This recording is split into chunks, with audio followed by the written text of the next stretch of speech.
ওই বান্দা বিছানাতে শুধু প্রস্রাব পায়খানা করবে না, বান্দা মারা যাওয়ার সময় ওই ফেরেশতাটা আসার পরে বান্দার সামনে আজরাইল ফেরেশতা হাজির হয়ে যাবে। আজরাইল হাজির হইয়া ওই বান্দার রূহ কবজ করার জন্য যখন প্রস্তুতি গ্রহণ করবে, বান্দা তার জবান দিয়া বলবে, রে আজরাইল, আমার রূহ তুমি এখন কবজ কইরো না। বলে, আমি মরণের জন্য এখনো পর্যন্ত প্রস্তুতি গ্রহণ করতে পারি নাই। তখন বান্দার দুই চোয়ালের মাঝখানে বান্দার জিহ্বাটা কামড় পড়ে যাবে। চিন্তা করে দেখছো নি রে তন্তরের বাবারা, মরার সময় জিহ্বায় কামড় দিয়া মরলে তোমারে মানুষ বলবে আজরাইলের সঙ্গে কথোপকথনের সময় জিহ্বায় কামড় পড়ে মারা গেছে। বান্দা জিহ্বায় কামড় পড়ার পরে বান্দা চোখের ইশারা দিয়ে আজরাইলের সঙ্গে কথা বলার চেষ্টা করবে।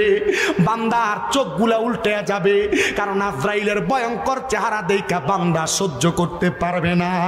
এবার আজরাইল যখন বান্দার বুকের মধ্যে হাতটা দিবে গো, এই বুকের মধ্যে এমন একটা ওজন ভার তার নসিব হবে, এমন একটা ভার তার উপভোগ হবে, বান্দার মনে হবে দুনিয়ার বড় বড় পাহাড়গুলা বান্দার বুকের মধ্যে চাপিয়ে দিছে। হায় রে, বান্দার বুকে যখন আজরাইল হাতটা রাখবে, বান্দা বলবে, দুনিয়ার এত বড় বড় পাহাড়গুলা চাপিয়ে দিলে তো কষ্ট হইতো না, আমার বুকের মধ্যে আজরাইলের হাতটা রাখাতে আমার যত কষ্ট হইছে।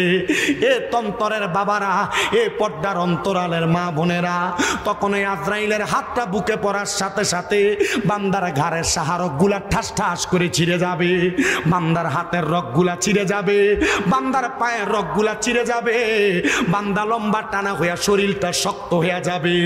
রুহটা তখন কবজ করে নিবে। হযরত ইদ্রিস আলাইহিস সালাম বলতেছেন, বান্দার শরীর থেকে রুহটা কবজ করার সময় বান্দার কত কষ্ট হয় জানো? একটা জীবিত বকরি আর ছাগল রে লটকা দিয়া জীবিত অবস্থায় চামড়াটা টাইনা টাইনা ছিঁড়া ফেললে ওই বকরির যত কষ্ট হয়, বান্দার রুহ কবজ করার সময় বান্দার তত কষ্ট হয়। আরে চোখেরই পলকে তুমি হতে পারো লাশ, চিরতরে বন্ধ হবে তোমারই নিঃশ্বাস, হবে এলান তোমারই নাম মসজিদের মাইকে, হবে এলান তোমারই নাম মসজিদের মাইকে, বাড়িওয়ালা নাই রে বাড়ি নাই রে দুনিয়াতে, বাড়িওয়ালা নাই রে বাড়ি নাই রে দুনিয়াতে, বাড়ি গাড়ি মেল ফ্যাক্টরি টাকার পাহাড়, বিলাসিতায় কেটেছে জনম কতই অহংকার। হে আমার এই বিবারিয়া জেলার অন্তর্গত আখাউড়া থানাধীন ভাটামাতা তন্তর ইমাম হোসেন রাদিয়াল্লাহু তাআলা আনহুমা গাউসিয়া নুরিয়া হিফজখানা ও এতিমখানা মা ফাতেমাতু জহরা রাদিয়াল্লাহু তাআলা আনহা বাগে নুরি মহিলা হিফজখানা মাদ্রাসার উদ্যোগে তৃতীয়তম ইমামে আজম কনফারেন্স সুন্নি মহাসম্মেলনে আগন্তুক আমার ভাইয়েরা বাবারা বন্ধুরা, রাত্র যেহেতু গভীর, আমি আপনাদের সবার কাছে আবদার জানাই, আপনারা বলেন আমাদের জবান যিনি দিয়েছেন তিনার নাম কি? ওই আল্লাহ রে আল্লাহ বলে ডাকলে লাভ আছে না নাই? আমার আল্লাহ বলে, বান্দা ওয়াশকুরু নি'মাতাল্লাহি আলাইহিম ইন কুনতুম ইয়াহু তা'বুদুন। আল্লাহ কয়, বান্দারে তোমরা আমি আল্লাহর নিয়ামতের শুকরিয়া আদায় করো যদি তোমরা আমি আল্লাহর ইবাদত করো। আমার ভাই বাবারা বন্ধুরা, আজকের জান্নাতের বাগানে আপনারা যারা আসলেন, যেহেতু আমরা আল্লাহর বান্দা, নিয়ামতের শুকরিয়া আদায় করব আমার আল্লাহর। ওই আল্লাহরে রাজি এবং খুশি করার জন্য ডান হাত তুলে সবাই জোরে ডাক দেন আল্লাহ। এই আওয়াজ মানি না দুইটা হাত তুলা পড়েন ইয়া রাসূলুল্লাহ, উচ্চ কণ্ঠে পড়েন ইয়া ওলি আল্লাহ। ওরে তুমি তো মালিকুল কাদির, আরে বানাও কত বাদেশারে ফকির এসবে তোমার কুদরতেরই দান আল্লাহ পরওয়ার গুনাহ খাতা মাফ করো আমার বলেন গুনাহ খাতা মাফ করো আমার আল্লাহ পরওয়ার গুনাহ খাতা মাফ করো আমার হায়রে না যাই না কইরাছি গুনাহ মাফ কইরা দাও সাইরা আব্বানা তুমি সারা কেয়া সে আমার আল্লাহ তুমি সারা কেয়া সে আমার হায়রে তুমি যদি মাফ না করো যাইব আমরা কারো দারে দয়া কইরা দয়া করবেন দান বলেন দয়া কইরা দয়া করবেন দান আল্লাহ পরওয়ার গুনাহ খাতা মাফ করো আমার বলেন গুনাহ খাতা মাফ করো আল্লাহ পরওয়ার গুনাহ খাতা মাফ করো আমার হায়রে তোমার যত বান্দায় আছে নারী বলো পুরুষ বলো ইবাদতে করে যে তোমার আল্লাহ ইবাদতে করে যে তোমার হায়রে নারী পুরুষ বান্দা যত তুমি আল্লাহ ক্ষমা করো দয়া কইরা ক্ষমা করবেন দান বলেন দয়া কইরা ক্ষমা করবেন দান আল্লাহ পরওয়ার গুনাহ খাতা মাফ করো আমার বাজানো ও আমার তন্তর এলাকার ভাই বাবারা বন্ধুরা যেহেতু জবানের মালিক আল্লাহ আল্লাহর দেওয়া জবান নিয়ে জান্নাতের বাগানে বসলাম আমার আল্লাহ কয় বান্দা দুনিয়ার জমিনের মধ্যে যখন তোমরা আমি আল্লাহ তাআলার প্রশংসা করবা আমি আল্লাহ তাআলা তোমরা বান্দাদেরকে 5টা জিনিস দান করব সাহাবায়ে কেরাম আমার নবীরে প্রশ্ন করে ইয়া রাসূলুল্লাহ ইয়া হাবিবাল্লাহ নবী গো আপনার কাছে জানতে চাই আপনি বলেন না আমার আল্লাহ তাআলা কোন 5টা জিনিস দান করে নবী আমার কয় উম্মতের দলেরা 1 নাম্বার আল্লাহর কোন বান্দা যদি আমার আল্লাহ তাআলার প্রশংসা আদায় করে আমার আল্লাহ তাআলা বান্দার হায়াত বাড়ায়া দেয় 2 নাম্বার বান্দা যখন আল্লাহ তাআলার শুকরিয়া আদায় করে আমার আল্লাহ তাআলা বান্দার রিজিক বাড়ায়া দেয় 3 নাম্বার বান্দা যদি অভাবের মধ্যে পইরা আমার আল্লাহ তাআলা শুকরিয়া আদায় করে আমার আল্লাহ তাআলা বান্দার অভাব অনটন দূর করে দেয় 3 নাম্বার বান্দা যদি কঠিন কোন দুনিয়ার জমিনে রোগের মধ্যে আসক্ত হইয়া আমার আল্লাহ তাআলার প্রশংসা আদায় করে আমার আল্লাহ তাআলা বান্দার কঠিন রোগটা শেফা দান করে আর 5ম নাম্বার বান্দা যদি দুনিয়ার জমিনের মধ্যে তাইকা ঈমানের সাথে মৃত্যু কামনা করে আমার আল্লাহ তাআলা ঈমানের সাথে মৃত্যু দান করে শুধু তাই না রে মুসলমান ও আমার পর্দার অন্তরালের মা বোনেরা যারা এই জান্নাতের বাগানের মাইকের আওয়াজ শুনতেছো আমার নবী হযরতে জাবির ইবনে সামুরা রাদিয়াল্লাহু তাআলা আনহুর মাধ্যমে হাদিস বর্ণনা করে জানিয়ে দেয় জগতের বান্দার দলেরা যখন আল্লাহর কোন বান্দা আমার আল্লাহ তাআলার নিয়ামতের শুকরিয়া আদায় করে আমার আল্লাহ তাআলা বান্দার নিয়ামত বাড়ায়া দেয় এই তন্তর বাজারের মধ্যে কত ব্যবসায়ীরা ব্যবসা করে আশেপাশে এলাকার কত ভাই বাবারা কত মা বোনেরা সংসার নিয়ে টেনশন করে মুসিবতের মধ্যে পড়ে যায় আমি বলবো রে ভাই বাবারা মুসিবতে আর টেনশনের মধ্যে পড়ার কোনো কারণ নাই মনে রাখবা তুমি যদি দৈনিক মাত্র 300 টাকা ইনকাম করো 500 টাকা ইনকাম করো তুমি আফসোস করতে থাকো আল্লাহ যদি আমারে দৈনিক 5000 টাকা ইনকাম দিত না না আফসোসটা না কইরা 500 টাকা ইনকাম কইরা যখন হাতের মধ্যে টাকাটা পাইবা আলহামদুলিল্লাহ বলবা দেখবা আমার আল্লাহ তাআলা তোমার শুকরিয়ার বরকতে তোমার ইনকামে বরকত দান করে ইয়া রাসূলুল্লাহ ইয়া হাবিবাল্লাহ আর কেমন বরকত দান করে নবী আমার কই উম্মত আমার আল্লাহ তাআলা তোমাদেরকে দুনিয়া এবং আখিরাতের তারাক্কি নসিব করে মাহফিলের পোস্টারের দিয়ে তাকাইলে দেখবেন আমার বাকি বিল্লাহ নুরি ভাই আমার সাবজেক্ট একটা দেয় নাই দিবেন 3টা আমি চেষ্টা করব অল্প সময়ের মধ্যে আপনাদেরকে 3টা বিষয় আলোচনা আলোচনা টাচ করে যাওয়ার জন্য, যেহেতু ইমানের সাথে মরণ আমার আল্লাহ তাআলা আল্লাহর প্রশংসাকারী বান্দাদেরকে দান করবেন। আমি আমার বয়ানের ধারাবাহিকতায় ইমানদার বান্দা কেমন করে মারা যাবে আর বেঈমান বান্দা কেমন করে মারা যাবে আপনাদের কাছে বলবো, একটু ধৈর্যের সাথে আমার বয়ানটা শ্রবণ করবেন। ও মুসলমান, আপনাদের এই তন্তর এলাকায়, আখাউড়া এলাকায়, ব্রাহ্মণবাড়িয়া এলাকায়, সারা বাংলাদেশে অনেক মানুষ মারা যায়। মারা যাওয়ার সময় বিছানার মধ্যে প্রস্রাব পায়খানা করে দেয়। অনেক মানুষ মারা যায়, মারা যাওয়ার সময় নাকে মুখে দিয়ে রক্ত বের হয়। অনেক মানুষ মারা যায়, মারা যাওয়ার সময় জিহ্বায় কামড় দিয়ে মারা যায়। অনেক মানুষ মারা যায়, মারা যাওয়ার সময় চোখ উল্টে দিয়ে মারা যায়। একবার কি চিন্তা করলা ওই মানুষগুলা কেন এমন করে মারা যায়? হায়, এই মানুষগুলা ইমান নিয়ে মরতে পারে না, ওই মানুষগুলা বড় কষ্ট পাইয়া বেঈমানের মতো মারা যায়। আরে আমার পর্দার অন্তরালের মা, ও আম্মুজিরা গো, একটু মনোযোগ দিয়া শোনো। এমন কষ্ট পাইয়া যদি তুমি মারা যাও তাইলে মরার সময় ইমানের সাথে মরণ পাইবা না। মনে রাখবা, যারা ইমানদার, যারা নেক আমল করে তাদের ব্যাপারে আমার আল্লাহ তাআলা কোরআনুল কারীমে সূরা বাইয়িনার শেষের দিকে বয়ান করতেছে, ইন্নাল্লাযীনা আমানু ওয়া আমিলুস সলিহাতি উলাইকা হুম খায়রুল বারিয়া। আমার আল্লাহ বলে, বান্দা নিশ্চয়ই যারা ঈমান আনে, 2 নাম্বার নেক আমল করে, তারা হইল দুনিয়ার সবচাইতে ভালো বান্দা, সবচাইতে উত্তম বান্দা। সাহাবায়ে কারাম বলে, ইয়া রাসূলুল্লাহ, নবী গো, ওই ভালো বান্দারা কেমন করে মারা যাবে? ওই ভালো বান্দাদেরকে আমার আল্লাহ তাআলা মরার পরে কি দান করবে? আমার নবী বলে, উম্মত, ওই ভালো বান্দাগুলারে আমার আল্লাহ তাআলা বড় আরামের মরণ দান করবে। ইমানদার বান্দা ইমানের দৌলত নিয়ে যদি মরতে পারে, ইমানদার বান্দা মারা যাওয়ার সময় ওই বান্দার কাছে একবার আজরাইল আসবে না, 2 বার আসবে না, 3 বার আসবে না, ইমানদারের কাছে 4 বার আজরাইল আসবে। কিন্তু ইমানদারের রূহটা আজরাইল কবজ করতে পারবে না। জোরে জোরে বলেন সুবহানাল্লাহ।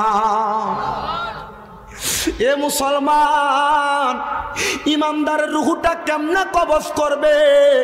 তিরমিজি শরীফের একটা হাদিস শরীফ পড়া দেখলাম, আমার নবী বলে, আজরাইল ইমানদারের কাছে আইসা সর্বপ্রথম ইমানদারের বুকের মধ্যে হাত দিবে। বুকের মধ্যে হাত দেওয়ার সাথে সাথে ইমানদারের বুকের মধ্য থেকে 2 জন ফেরেশতা ডাক দিবে, এ আজরাইল, ইমানদারের বুকের মধ্য দিয়ে রূহ কবজ করবে না। বলে, কেন গো?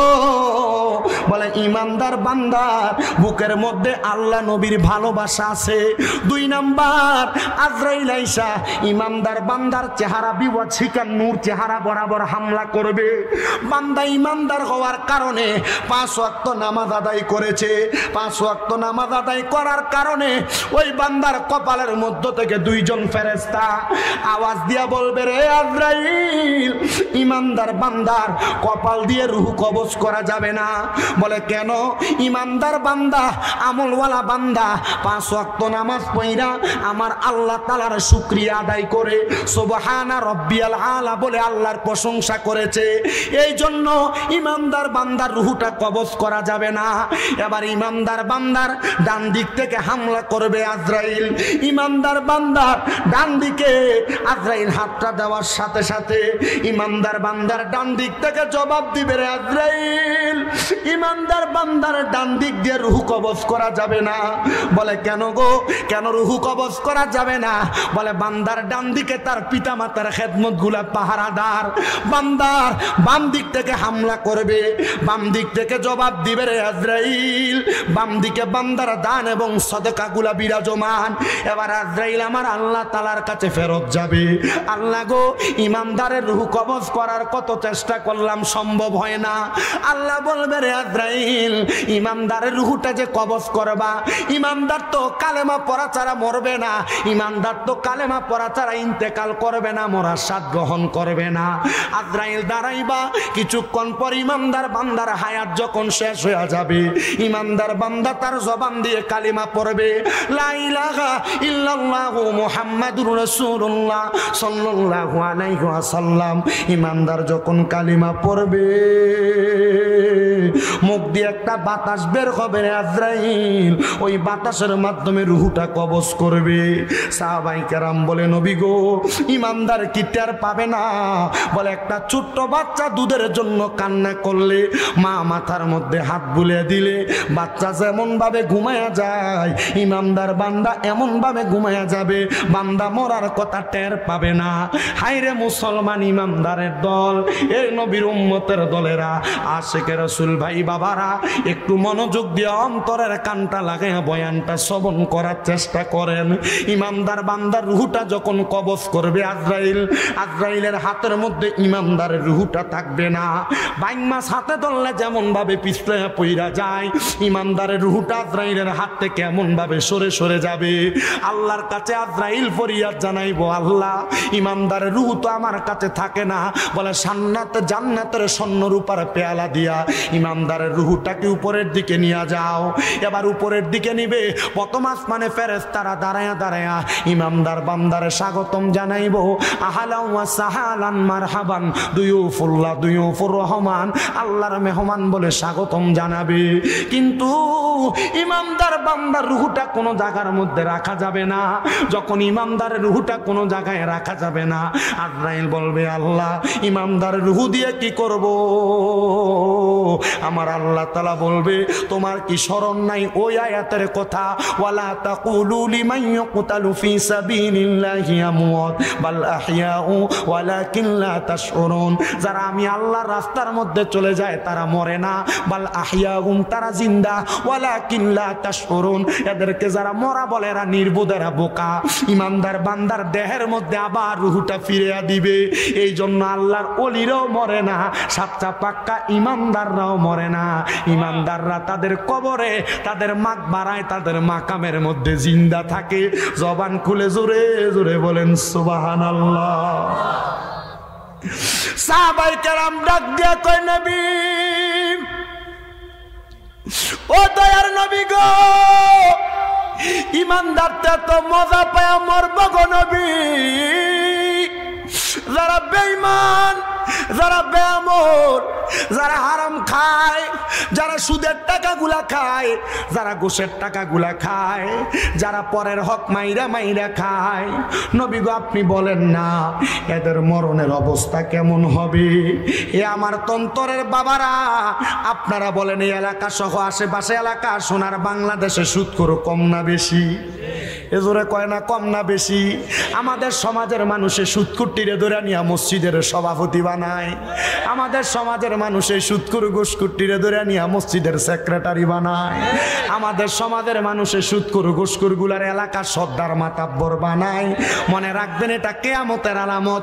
আমার নবী কয় যখন দেখবা তোমাদেরকে আযাব গজব পাকড়াও করে, দেখবা সমাজে নেতাগুলা নেতৃত্ব দেয় এরা সবচাইতে নিকৃষ্ট ব্যক্তি, মানুষ ডরে তারা সালাম দিব, সামনে দিয়া যদিও সালাম দিব ফেশন দিয়া তার 14 গোষ্ঠীরে গালাগালি করে। এবার আপনারা বলেন এমন হারামখোর তন্তর এলাকার আশেপাশে এলাকায় আছে না নাই? আইরে আমার মুসলমান, এ নবীর উম্মতের দল, এ তন্তরের ইমামে আজম কনফারেন্স এবং সুন্নি মহাসম্মেলনের ভাই বাবারা, বেঈমান কেমনে কষ্ট পায় মরবে? তাকবীর, নারে তাকবীর, নারে রিসালাত। পীর কামেল আল্লামা আল হাফ কারি সৈয়দ আবুল কাসেম নুরি হুজুরের আগমন এই মাহফিলের পক্ষ থেকে শুভেচ্ছা জোরে বলেন মারহাবা। আল্লাহ যেন আমাদেরকে কবুল করে, জোরে পড়েন আমিন। মুসলমান ইমানদারের দল, বেঈমান মান্দা, বেআমর মান্দা, বাজে বান্দা যখন মারা যাবে ওই বান্দার সামনে আজরাইল আগে আসবে না। বলে হুজুর আজরাইল রূহ কবজ করবে। আজরাইল কেমনে আসবে না? আজরাইল কেমনে আসবে না? আজরাইল কেমনে আসবে না? রাসূলে পাকের হাদিসে মুবারাকার মধ্যে দেখলাম বেঈমান বান্দা ইন্তেকাল করার সময় আজরাইল আসার আগে আমার আল্লাহ তাআলা 2টা নীল চোখওয়ালা ফেরেশতা পাঠাইবো। ওই বান্দা নীল চোখওয়ালা ফেরেশতাদের চেহারা দেখে বান্দা বিছানার মধ্যে ভয়ে প্রস্রাব পায়খানা করে দিবে। হে আমার তন্তরের ইমাম হুসাইন রাদিয়াল্লাহু তাআলা আনহু গাউসিয়া সুন্নিয়া নুরিয়া হিফখানা এতিমখানা মাদ্রাসার মাহফিলের বাবারা, তুমি যদি মারা যাওয়ার সময় বিছানার মধ্যে প্রস্রাব পায়খানা করে দাও, মানুষ যদি কয় বান্দা মরার সময় ডরাইছে, তাইলে তোমার জীবনে মরণটা সার্থক হয় নাই। ওই বান্দা বিছানাতে শুধু প্রস্রাব পায়খানা করবে না, বান্দা মারা যাওয়ার সময় ওই ফেরেশতাটা আসার পরে বান্দার সামনে আজরাইল ফেরেশতা হাজির হয়ে যাবে। আজরাইল হাজির হইয়া ওই বান্দার রূহ কবজ করার জন্য যখন প্রস্তুতি গ্রহণ করবে, বান্দা তার জবান দিয়া বলবে, রে আজরাইল, আমার রূহ তুমি এখন কবজ কইরো না। বলে, আমি মরণের জন্য এখনো পর্যন্ত প্রস্তুতি গ্রহণ করতে পারি নাই। তখন বান্দার দুই চোয়ালের মাঝখানে বান্দার জিহ্বাটা কামড় পড়ে যাবে। চিন্তা করে দেখছো নি রে তন্তরের বাবারা, মরার সময় জিহ্বায় কামড় দিয়া মরলে তোমারে মানুষ বলবে আজরাইলের সঙ্গে কথোপকথনের সময় জিহ্বায় কামড় পড়ে মারা গেছে। বান্দা জিহ্বায় কামড় পড়ার পরে বান্দা চোখের ইশারা দিয়ে আজরাইলের সঙ্গে কথা বলার চেষ্টা করবে। বান্দার চোখগুলা উল্টে যাবে, কারণ আজরাইলের ভয়ঙ্কর চেহারা দেখা বান্দা সহ্য করতে পারবে না। এবার আজরাইল যখন বান্দার বুকের মধ্যে হাতটা দিবে গো, এই বুকের মধ্যে এমন একটা ওজন ভার তার নসিব হবে, এমন একটা ভার তার উপভোগ হবে, বান্দার মনে হবে দুনিয়ার বড় বড় পাহাড়গুলা বান্দার বুকের মধ্যে চাপিয়ে দিছে। হায় রে, বান্দার বুকে যখন আজরাইল হাতটা রাখবে, বান্দা বলবে, দুনিয়ার এত বড় বড় পাহাড়গুলা চাপিয়ে দিলে তো কষ্ট হইতো না, আমার বুকের মধ্যে আজরাইলের হাতটা রাখাতে আমার যত কষ্ট হইছে। এ তন্তরের বাবারা, এ পর্দার অন্তরালের মা বোনেরা, তখন এই আজরাইলের হাতটা বুকে পড়ার সাথে সাথে বান্দার ঘাড়ের সাহারকগুলা ঠাস ঠাস করে ছিঁড়ে যাবে, বান্দার হাতের রগগুলা ছিঁড়ে যাবে, বান্দার পায়ের রগগুলা ছিঁড়ে যাবে, বান্দা লম্বা টানা হইয়া শরীরটা শক্ত হইয়া যাবে। রুহটা তখন কবজ করে নিবে। হযরত ইদ্রিস আলাইহিস সালাম বলতেছেন, বান্দার শরীর থেকে রুহটা কবজ করার সময় বান্দার কত কষ্ট হয় জানো? একটা জীবিত বকরি আর ছাগল রে লটকা দিয়া জীবিত অবস্থায় চামড়াটা টাইনা টাইনা ছিঁড়া ফেললে ওই বকরির যত কষ্ট হয়, বান্দার রুহ কবজ করার সময় বান্দার তত কষ্ট হয়। আরে চোখেরই পলকে তুমি হতে পারো লাশ, চিরতরে বন্ধ হবে তোমারই নিঃশ্বাস, হবে এলান তোমারই নাম মসজিদের মাইকে, হবে এলান তোমারই নাম মসজিদের মাইকে, বাড়িওয়ালা নাই রে বাড়ি নাই রে দুনিয়াতে, বাড়িওয়ালা নাই রে বাড়ি নাই রে দুনিয়াতে, বাড়ি গাড়ি মেল ফ্যাক্টরি টাকার পাহাড়, বিলাসিতায় কেটেছে জনম কতই অহংকার, দামি কাপড় ছেড়ে হবে, দামি কাপড় ছেড়ে হবে সাদা কাফনে পরিতে, বাড়িওয়ালা নাই রে বাড়ি নাই রে দুনিয়াতে, বাড়িওয়ালা নাই রে বাড়ি নাই রে দুনিয়াতে, বাড়িওয়ালা নাই রে বাড়ি নাই রে দুনিয়াতে, চোখেরই পলকে তুমি হতে পারো লাশ, চিরতরে বন্ধ হবে তোমারই নিঃশ্বাস, হবে এলান তোমারই নাম মসজিদের মাইকে, বাড়িওয়ালা নাই রে বাড়ি নাই রে দুনিয়াতে, বাড়িওয়ালা নাই রে বাড়ি নাই রে দুনিয়াতে, বাড়িওয়ালা নাই রে বাড়ি নাই রে দুনিয়াতে, তোমার বয়ে থাকতো মানুষ ছিল বাহাদুরি, ভাবনি হাওয়ায় উড়া তুমি যে রঙিনী ঘুরি, সুতোয় টানে দিলে মালিক, সুতোয় টানে দিলে মালিক পারবে না তাকিতে, বাড়িওয়ালা নাই রে বাড়ি নাই রে দুনিয়াতে। এ দুনিয়ার মুসলমান, এ নবীর উম্মতের দল, বান্দার রুহু কষ্ট দিয়া কবজ করবে এই জায়গায় শুধু শেষ না। বান্দার রুহুটা যখন আজরাইল আলাইহিস সালাতু ওয়াস সালাম কবজ করবে, আজরাইলের হাতের মধ্যে এমন একটা রুমাল নিয়া আজরাইল নাকের মধ্যে এমন ভাবে কাপড় লাগায় দিবে। এবার আজরাইল রুহু নিয়া প্রথম আসমানে যাবে। প্রথম আসমানের মধ্যে ফেরেশতারা বান্দার রুহুটা দেইখা থুথু নিক্ষেপ করবে। হুজুর থুথু নিক্ষেপ করবে। ইমানদার মরার পরে তো স্বাগতম জানাইছে, কিন্তু বেঈমান বান্দা বেআমল বান্দারে কেন আজরাইলে থুথু দিবে এবং ফেরেশতারা থুথু দিবে, নাকে কাপড় লাগাইবে? বলে অন্য কোনো কারণ না, অন্য কোনো কারণ না। বান্দা গুনাহ করতে করতে, নামাজ না পড়তে পড়তে, বান্দা আল্লাহরে ভয় না করতে করতে, বদকাম করতে করতে বান্দার রুহুটা একটা দুর্গন্ধযুক্ত রূহ হয়ে গেছে। তখন আজরাইল বলবে, রে ফেরেশতার দল, আমি জানি তোমরা বান্দার রুহের কষ্ট সহ্য করতে পারো না, বান্দার রুহের দুর্গন্ধ সহ্য করতে পারো না, এই জন্য তোমরা থুতু নিক্ষেপ করো। বলো বান্দার ঠিকানা কোথায়? এবার আয়াত তেলাওয়াত করে শোনাইবো। ইন্নাল্লাযীনা কাফারু মিন আহলিল কিতাবি ওয়াল মুশরিকিনা ফি নারি জাহান্নামা খালিদিনা ফিহা উলাইকা হুম শাররুল বারিয়া। ওই বান্দার ব্যাপারে বলা হবে যারা কুফরি করে, আহলে কিতাবের অন্তর্ভুক্ত এবং যারা শিরিক করে, এই তিন প্রকারের বান্দাদেরকে দুনিয়ার জমিনের মধ্য থেকে কবরে যাওয়ার পর বান্দার ঠিকানা হবে জাহান্নাম। ও মুসলমান, বান্দার একদিন দুই দিন জাহান্নামের আগুনে জ্বালাবে না। বলে কয়দিন জাহান্নামের আগুনে জ্বালাবে? বলে বান্দার সর্বনিম্ন 3000 বছর জাহান্নামের আগুনের মধ্যে জ্বালাইবো। 3000 বছর জাহান্নামের আগুনের মধ্যে জ্বালাইবো। একরকম আগুনে জ্বালাইতো না। হাদিসে মুবারাকা বেশি উপরের ক্লাসে পড়া লাগবে না, মাদ্রাসার 9-10 যে হাদিসের কিতাব পড়লে দেখবা আল্লাহ তাআলার জাহান্নামের আগুনের কালার হবে 3টা। 1000 বছর লাল রঙের জাহান্নামের আগুনে জ্বালাইবো, আর 1000 বছর জাহান্নামের সাদা রঙের আগুনে জ্বালাইবো, আর 1000 বছর জাহান্নামের কালা রঙের আগুনে জ্বালাইবো। জ্বালাইয়া বান্দার তাকাসুর নামক একটা জায়গাতে দাঁড় করাইবো। আপনারা যদি কোনো মানুষ একটানা 3 ঘন্টা পিটায়, পিটানোর পরে আপনারা বলে এবার কি বলবি বল, আপনি বলবেন আমারে মাফ করে দাও, আমারে ছাইরা দাও। বান্দারে 3000 বছর মারার পরে, কষ্ট দেওয়ার পর বান্দাকে বলা হবে, এ বান্দা কি বলবা বলো। বান্দা তখন বলবে পানি পানি বলে 3 বার চিৎকার করবে। সাহাবায়ে কেরাম বলে ইয়া রাসূলুল্লাহ, তখন কি তাকে পানি দেওয়া হবে? বলে হ্যাঁ পানি দেওয়া হবে, তবে দুনিয়ার পানি যেমন এমন পানি দেওয়া হবে না।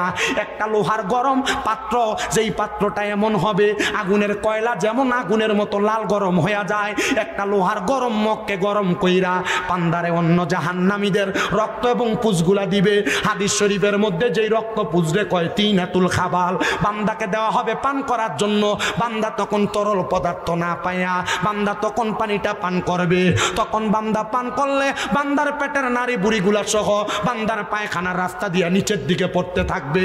নবী যখন এই বর্ণনা দেয়, নবীজির মসজিদে নববীর মধ্যে 70 মতান্তরে 72 জন আহলে সুফফার সদস্যরা বসে আছে। 40 জন বেহুশ হয়ে পড়ে গেছে, আর 30 জনের মতো তারা ঘোরাঘুরি করে কান্না করতেছে। ইয়া রাসূলুল্লাহ, বেঈমান বান্দা, বেআমল বান্দা, গুনাহগার বান্দা কবরে এত কষ্ট পাবে। নবী গো, আপনি যে এই কথাগুলা বলতেছেন আমরা সহ্য করতে পারি না।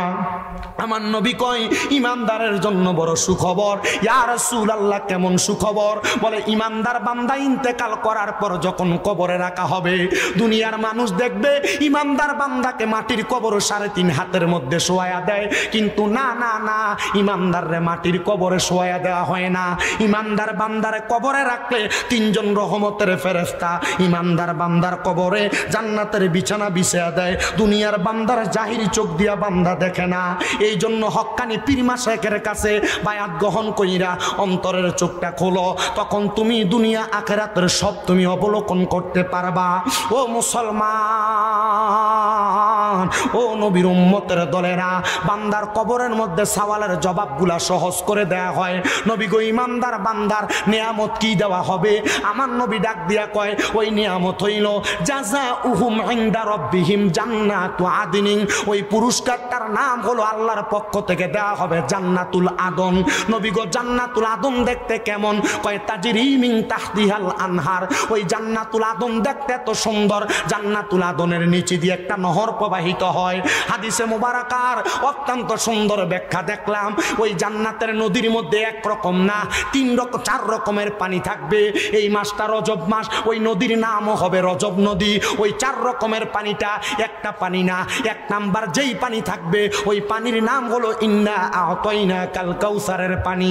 ওই পানি তারা পান করবে যারা ঈমান নিয়ে ইন্তেকাল করবে।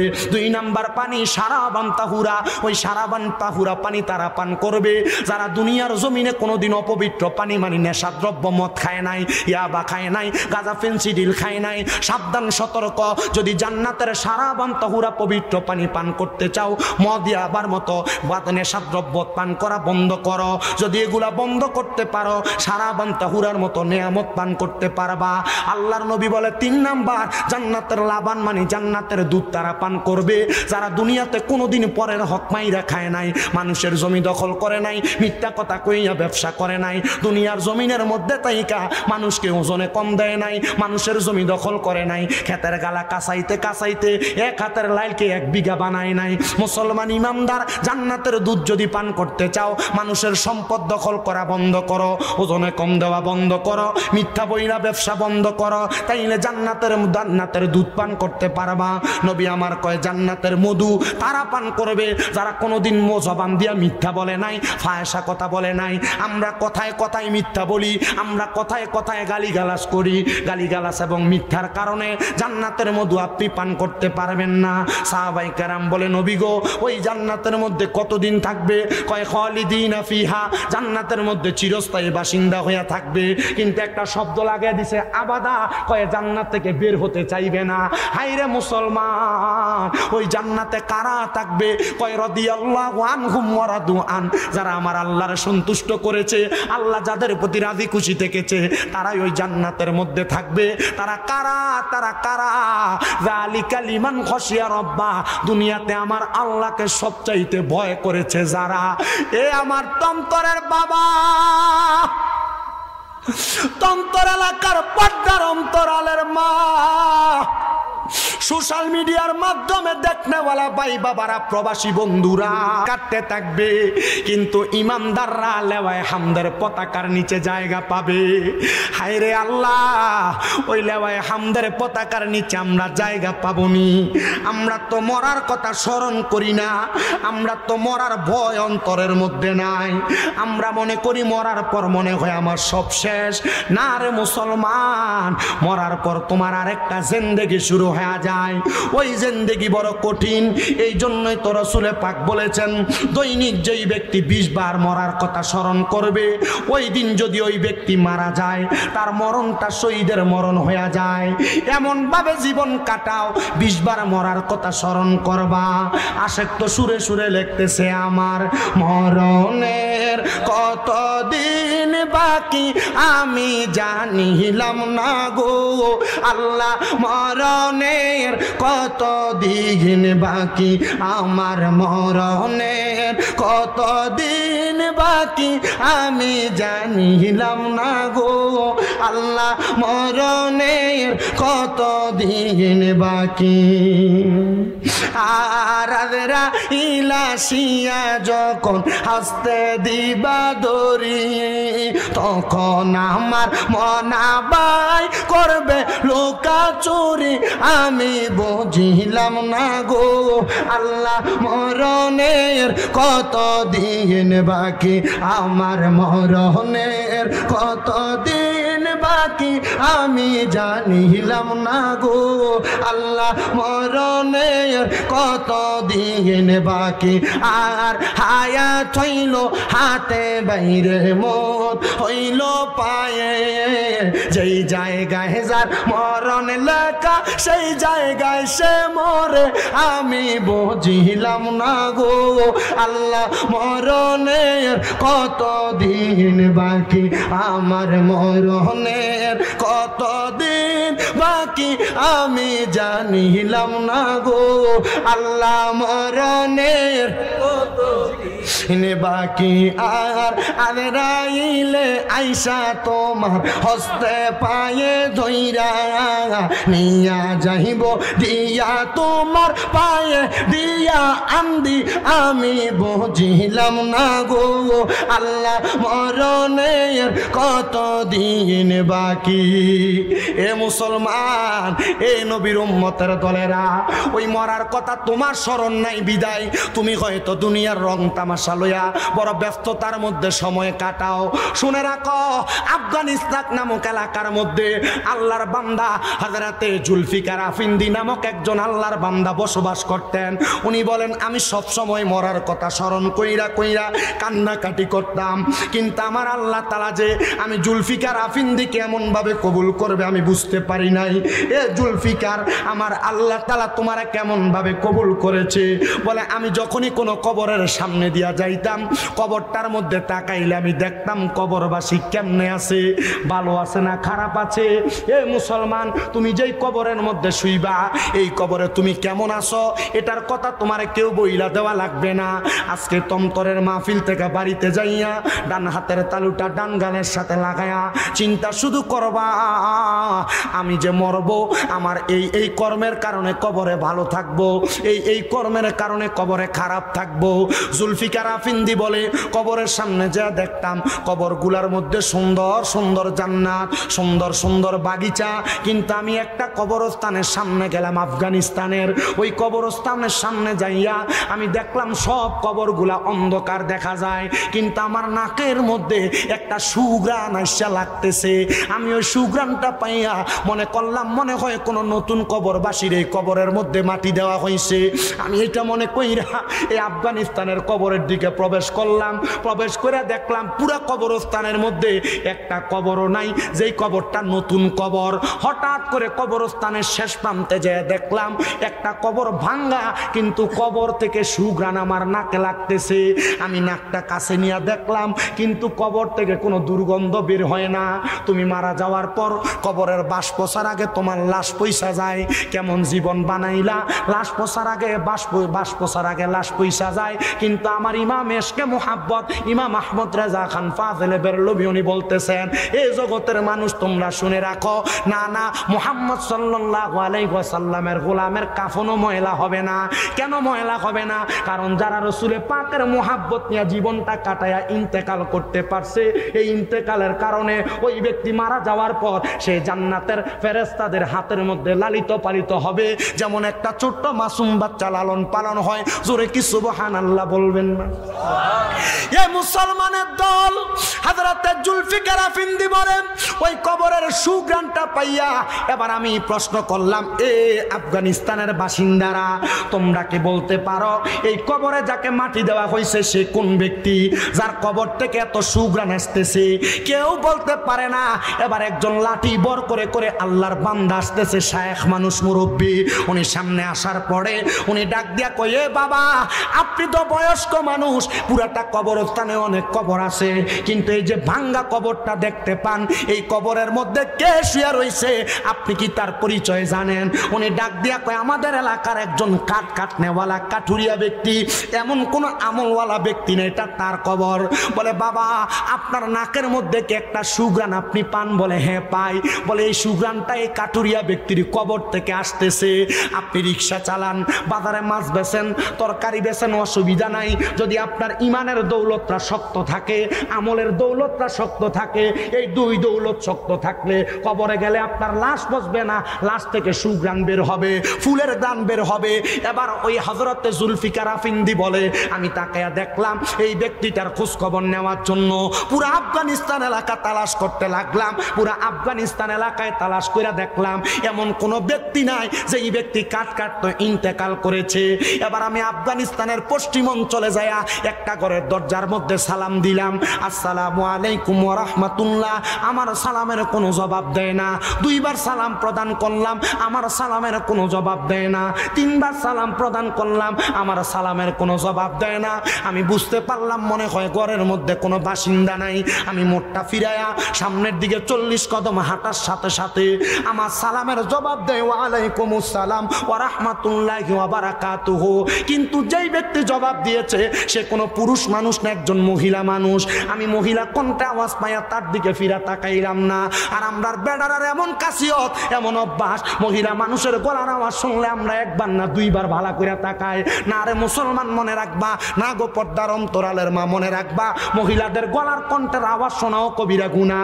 মহিলাদের গলার আওয়াজটা বাহিরে পর পুরুষকে তোমরা শোনায়ও না। যদি জান্নাতে যাইতে চাও তোমার চেহারা পর পুরুষকে দেখায়ও না।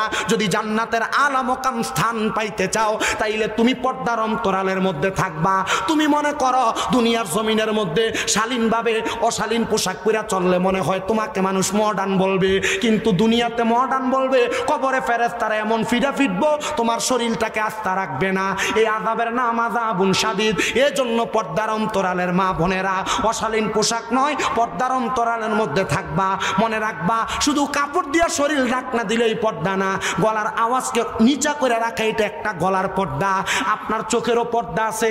আমরা মনে করি নারীদের সাথে মেলামেশা করলেই শুধু জিনা হয়। না রে না, নারীদের সাথে জবান দিয়া কথা বললে মুখের জিনা হয়, নারীদের দিকে চোখ দিয়া তাকাইলে চোখের জিনা হয়, নারীদের গলার আওয়াজ কান দিয়া শুনলে কানের জিনা হয়। কোন নারীর সাথে অবৈধভাবে মেলামেশা করার জন্য পাও দিয়া হাইটা গেলে পায়ের জিনার গুনাহ হয়। সাবধান, সতর্ক।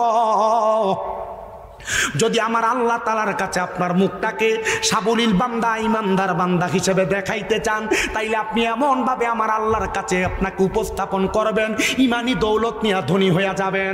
এবার আল্লাহর বান্দা জুলফিকার আফিন্দি বলে, মহিলা আমার তিনবার সালামের জবাব দিয়া আমার এবার সালাম দেয়, আসসালামু আলাইকুম ওয়া রাহমাতুল্লাহ। আমি সালামের জবাবটা পায়া পেছনের দিকে ফিরতে লাগলাম। না ফিরে আমি পেছনের দিকে আমার কদম দিয়ে হাঁটতে হাঁটতে পেছনে যাইয়া জিজ্ঞাসা করলাম, এ মা আপনার পরিচয় কি গো? বলে আমার পরিচয় জানবেন না? আপনি বলেন কেন আমার ঘরের সামনে হাজির হয়েছেন? উনি ডাক দিয়া কয়, এটা কি ওই ব্যক্তির ঘর যেই ব্যক্তি কাঠ কাটতেন? বলে হ্যাঁ, এই ব্যক্তি একজন কাঠুরিয়া আমার স্বামী, উনি ইন্তেকাল করেছেন অনেক দিন হয়ে যায়। এবার আল্লাহর ওলি জুলফিকার আফিন্দি ডাক দিয়া কয়, মা আপনি বলেন না আপনার আময় স্বামীর এমন কোন নেক আমল ছিল যে আমলের কারণে আপনার স্বামীর কবর থেকে জান্নাতি সুঘ্রাণ আসতে পারে? মহিলা ডাক দিয়া কয়, হুজুর আমার স্বামীর এমন কোন নেক আমল নাই যে আমলের কারণে আল্লাহ তাআলা আমার স্বামীকে কবরের মধ্যে ভালো রাখবে।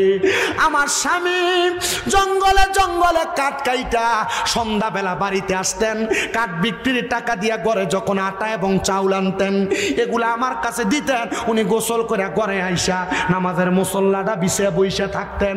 উনি এমন কোন আমলওয়ালা ছিল না, নামাজটাও ঠিক মতো পড়তে পারতেন না, কিন্তু আমার স্বামীর এমন একটা খাসিয়ত ছিল, আমার স্বামী আল্লাহর কোরআনটা খুইলা আল্লাহর কোরআনের দিকে তাকায়া তাকায়া চোখের পানিগুলা ফালায়া ফালায়া কান্ত। আমি একদিন জিজ্ঞাসা করলাম, স্বামী গো আপনি কোরআন পড়েন না, কোনোদিন আপনার গলা থেকে কোরআন তেলাওয়াতের আওয়াজ আমি পাই নাই। আমার স্বামী আমার ডাক দিয়ে কই, স্ত্রী গো আমি যদি কোরআন পড়তে পারতাম তাইলে তো তুমি আমার কোরআন তেলাওয়াতের আওয়াজ শুনতে পাইতা। আমার এই এলাকার মসজিদের খতিব, আফগানিস্তানের মুকাররমে ইমাম, উনি আমাকে বলেছেন যদি কোরআন না পড়তে পারি, কোরআনের দিকে তাকায়া থাকি, তাইলে আমার আল্লাহ তাআলা আমারে তাকানোর বরকতে সওয়াব প্রদান করবে। এবার আল্লাহর ওলি হযরতে জুলফিকার আফিন্দি বলে, আমি চইলা গেলাম, আমার বুঝতে আর দেরি হয় নাই।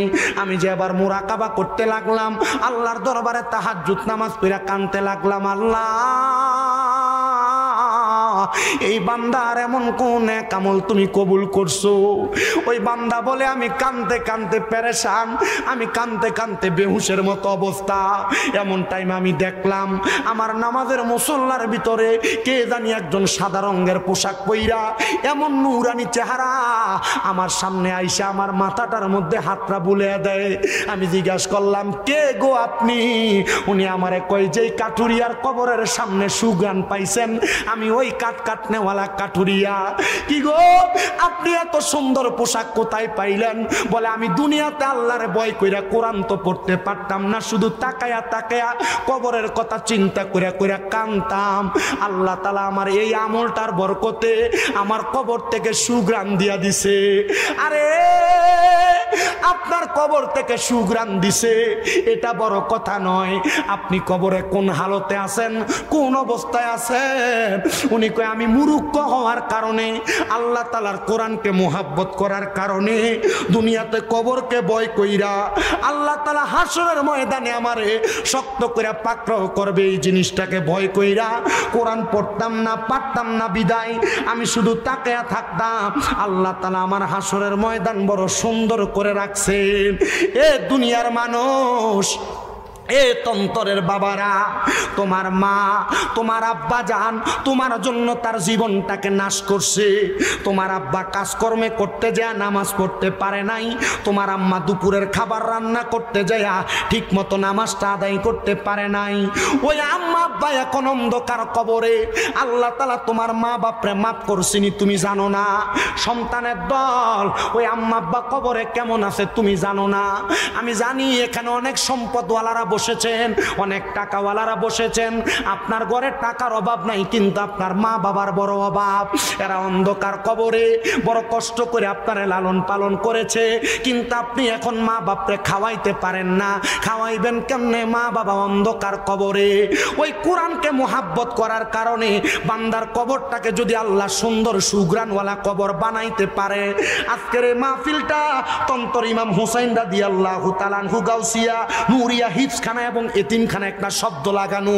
এতিম ছাত্ররা পড়ালেখা করে, অনেকের মা কবরে বাবা কবরে। কেমন আছে আপনি জানেন না।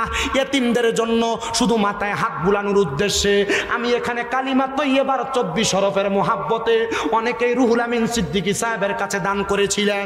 আমি 24টা নবীর প্রেমিক চাই, আম্মা আব্বারে ভালোবাসা। হুজুর আল্লাহ তাআলা আমার আম্মা আব্বার কবরে সুশীতল একটা ব্যবস্থা করে দিবে। আমি একটা বস্তা করে চাউল দান করব, যদি 2 বস্তা দেন অসুবিধা নাই। মাদ্রাসার এতিম বাচ্চারা খাবার খাবে, মাদ্রাসার বাচ্চারা খাবার ভক্ষণ করবে।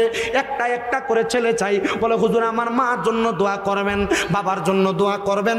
আমি একটা বস্তা চাউল দান করব। কে দিবে? 1 নাম্বার শুধু হাতটা তুলবেন। আমি 24 জন মানুষটাই 1 নাম্বার। আমার এই ভাইটা পাইছে। আম্মা আব্বা আছেন? আব্বা নাই। আপনার নাম কি? বাগদাদে জন্ম কুতুবে রাব্বানি, বলেন বাগদাদে জন্ম কুতুবে রাব্বানি। বংশ তোমার হাসান হুসাইনি, তুমি কইলা মা ফাতেমার নয়নের মনি। বাবা বংশ তোমার হাসান হুসাইনি, আরে তুমি কইলা মা ফাতেমার নয়নের মনি। দয়ার নজর করো আমায় ও গো গাউসে সামদানি, দয়ার নজর করো আমায় ও গাউসে সামদানি। বাগদাদে জন্ম কুতুবে রাব্বানি, বলেন ওলিদের ওলি যিনি গাউসুল আজম জিলানী। বাগদাদে জন্ম কুতুবে রাব্বানি, হায়রে বাগদাদে জন্ম কুতুবে রাব্বানি। তোমার কাঁধে নবীজির কদম, সব অলিদের কাঁধে তুমি গাউসের কদম। বলেন তোমার কাঁধে নবী আইরে, সব অলিদের কাঁধে তুমি গাউসের কদম। মুর্দা কলব জিন্দা করো ও গো গাউসে সামদানি, মুর্দা কলব জিন্দা করো ও গো গাউসে সামদানি। বাগদাদে জন্ম কুতুবে রাব্বানি, বলেন বাগদাদে জন্ম কুতুবে রাব্বানি। এই গাউসে পাকের 11 শরীফের মুহাব্বতে চাউলের বস্তার দাম বেশি। 11 জন মানুষ নগদ অথবা বাকি 1000 করে টাকা দিবে। আমি কই থেকে নাফিজার মা, নাফিজার আম্মা কি চাউল দিছিল? 1 বস্তা চাউল। হালিমার আম্মা তন্তর বাড়ি 1 বস্তা চাউল। আনোয়ারা তন্তরের 1 বস্তা চাউল। ফাতেমা আক্তার উনি 1 বস্তা চাউল। আফজল সরকার বাড়ি ফেনী, ফোন নাম্বার দিয়ে দিই। আফজল সরকার 1 বস্তা চাউল। এটা কোন নামটা বোঝা যায় না। দারু ভাই বাটা মাথার 1 বস্তা চাউল। মানিকের মেয়ে মা 1 বস্তা চাউল। আমির হামজার আম্মু 500 টাকা। মারহাবা কোন লাইটটা বন্ধ করে 1000 করে 1100 সরি 1100 করে অথবা 1000 করে। আল্লাহ আল্লাহ আল্লাহ আল্লাহ আল্লাহ আল্লাহ দম দম জফর নাগা আল্লাহ আল্লাহ দম দম মেয়ে মারহাবা। বাড়িঘর দম চাপিলে সবই পর দমের উপর বাড়িঘর দম চাপিলে সবই পর দমে দমে তালাশ করো কে আছে আপন মাশাআল্লাহ আল্লাহ আল্লাহ আল্লাহ আল্লাহ দমে দমে জফর নাম আল্লাহু আল্লাহ দমে দমে মারহাবা আল্লাহ আল্লাহ কেবা তোমার বইন ভাই সঙ্গের সাথী কেহ নাই কেবা তোমার বইন ভাই সঙ্গের সাথী কেহ নাই পর পারে যাইবার বেলা কাউরে পাইবা না মারহাবা আল্লাহ আল্লাহ সমান সাউন্ড দিতে কোন নাই এটা আল্লাহ আল্লাহ আল্লাহ আল্লাহ জিকির কর জিকির কর জিকির কর মুমিন গণ জিকির কর মুমিন গণ জিকির রেতে মাওলা রাজি আর রাজি নবী গণ মারহাবা আল্লাহ আল্লাহ আল্লাহ আল্লাহ আল্লাহ আল্লাহ আল্লাহ আল্লাহ আল্লাহ আর সাউন্ডারে সমান করেন এমনি ঠিক আছে সমান করেন শুধু বেশ কমান আল্লাহ আল্লাহ আল্লাহ জিকির কর জিকির কর জিকির কর মুমিন গণ জিকির কর মুমিন গণ জিকির রেতে মাওলা রাজি আর রাজি নবী গণ মাশাআল্লাহ আল্লাহ আল্লাহ